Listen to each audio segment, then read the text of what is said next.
అర్ధరాత్రి 11 గంటలు భారీ వర్షం. హైదరాబాద్ ఔటర్ రింగ్ రోడ్ పక్కన ఉన్న ఒక బస్ స్టాప్ లో అర్జున్ ఒంటరిగా నిలబడి ఉన్నాడు. ఫోన్ లో నెట్ లేదు, చుట్టూ చీకటి. లాస్ట్ బస్ కూడా వెళ్ళిపోయింది. అర్జున్ కి ఏం చేయాలో అర్థం కావటం లేదు. అప్పుడే ఒక తెల్లటి చుడిదార్ వేసుకున్న అమ్మాయి రోడ్డు పైన కూర్చొని ఏడుస్తూ ఉంది. అర్జున్ చూసి చూడనట్టు ఉన్నాడు మొదట్లో. తర్వాత పాపం అనిపించింది. వెళ్ళాడు దగ్గరికి. అర్జున్ చూసి లేచి నిలబడి అదే విధంగా చూస్తూ ఉంది. అర్జున్, హలో, ఎక్స్క్యూజ్ మీ, ఏంటి అలా చూస్తున్నారు అని ఆశ్చర్యంగా అడిగాడు. తను మెల్లగా, బస్ వెళ్ళిపోయిందా అని అడిగింది. అవును, ఇప్పుడు ఎలా వెళ్ళాలో అర్థం కావట్లేదు అన్నాడు అర్జున్. ఆ అమ్మాయి చిరునవ్వు నవ్వుతూ, ఈ రోడ్డు చివరిలో ఒక పాత ఇల్లు ఉంది, అది నాదే. ఈ వర్షం తగ్గే వరకు నువ్వు అక్కడే ఉండొచ్చు అని అంటుంది. అర్జున్ కొద్దిసేపు ఆలోచించి, ఇంకా చేసేది ఏం లేక, సరే వెళ్దాం అంటూ ఇద్దరు కలిసి అక్కడికి వెళ్తారు. ఇద్దరు కలిసి ఆ ఇంటికి చేరుకున్నారు. ఇల్లు చాలా పాతది, పాత గోడలు, పాత ఫోటోలు, దుమ్ము పట్టిన ఇల్లు. అర్జున్ కి అసలు కంఫర్టబుల్ గా అనిపించదు. కానీ వర్షం ఎక్కువగా ఉండటంతో చేసేది ఏం లేక అడ్జస్ట్ అవుతూ ఉంటాడు. అర్జున్ కి అమ్మాయి టీ ఇచ్చింది. నీ పేరేంటి అని అడిగింది. అర్జున్. మరి నీ పేరేంటి అని అర్జున్ అడగగా ఆ అమ్మాయి కొద్దిసేపు ఆశ్చర్యంగా చూసింది. నన్ను అందరూ ఆ అమ్మాయి అని అంటారు. అర్జున్ కి వింతగా అనిపించింది. కానీ అలసటతో ఉండటంతో ఆ రాత్రికి అక్కడే నిద్రపోయాడు. అర్జున్ కి అమ్మాయి ఆ రాత్రి కలలో కనిపిస్తుంది. నన్ను ఎందుకు ఇక్కడ వదిలిపెట్టి వెళ్ళావు నవీన్? నీకు తెలీదా నాకు భయమని? వచ్చి ఎప్పుడు తీసుకెళ్తావు నన్ను? త్వరగా రా నవీన్, వచ్చి నన్ను తీసుకెళ్ళు, నాకు ఇక్కడ చాలా భయంగా ఉంది నవీన్ అని అంటూ ఏడుస్తూ అనిపించింది. సడన్ గా లేచి చూసేసరికి తెల్లారిపోయింది.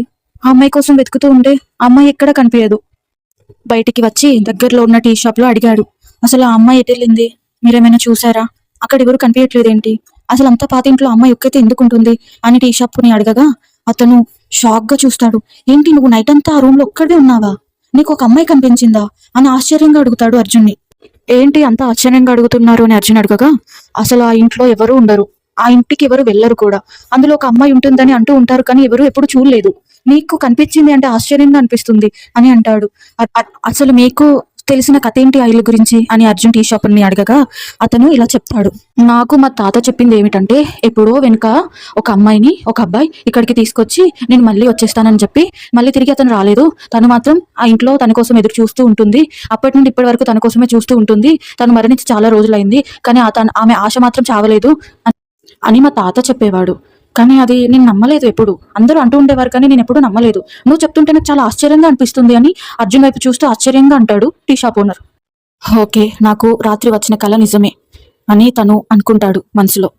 అప్పుడే అర్జున్ కి తన జేబులో ఏదో కనిపించింది. ఏంటా అని తీసి చూడగా అది నిన్న రాత్రి తనతో మాట్లాడిన అదే అమ్మాయి ఫోటో. ఒక్కసారిగా అర్జున్ కి గుండె ఆగినట్టయింది. అసలు ఆ అమ్మాయి ఫోటో నా జేబులో ఉండటం ఏంటి అని అర్థం కాలేదు. కానీ అతనికి తెలియని విషయం ఏంటంటే, గత జన్మలో తనే నవీన్. ఆ ముందు రోజు రాత్రి మాత్రం ఆ అమ్మాయి ఎంతో ఏడుస్తుంది. ఆ అమ్మాయికి అర్థమైంది, మరో జన్మెత్తాడు నవీన్ అని.